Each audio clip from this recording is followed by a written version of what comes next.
पकड़ी जाती तो 3 साल के लिए रस्टिकेट कर देते, इसलिए ये पूरा नाटक करना पड़ा। फील मत करना। मुझ में फीलिंग्स नहीं है। मनुष्य अपने बचाव में झूठ बोल सकता है, ये मैंने जान लिया।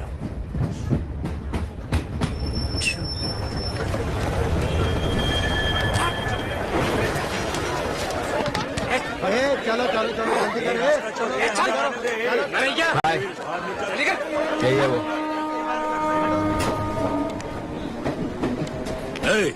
बड़ा 30 मार खाए तू। अब बता। क्या घूर रहा है? अब तू कुछ नहीं खींच सकता, सब लकड़ी और पत्थर का है। आजा। ये क्यों बुला रहे हैं? चुप रहो। तू ही लाई थी ना इसे, अब आने को बोल।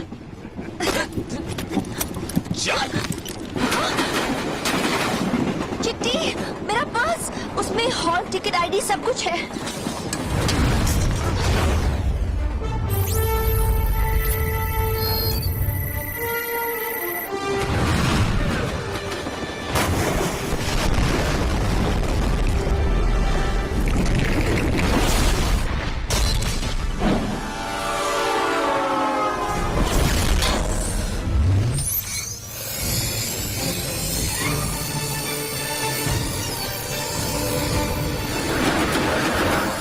मेरा होम थिएटर तो तोड़ दिया, अब तेरे होम थिएटर से कितनी आवाज निकलती ये देखता हूँ।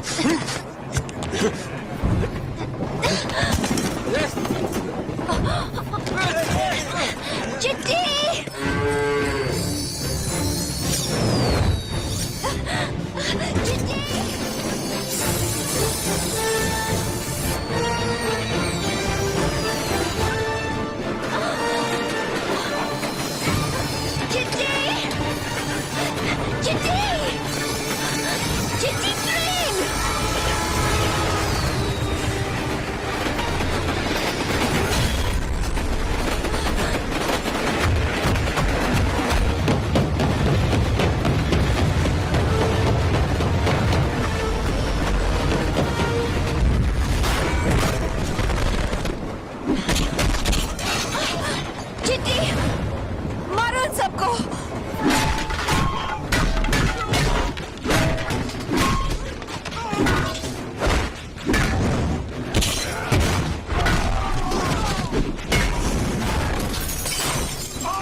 चिट्ठी नहीं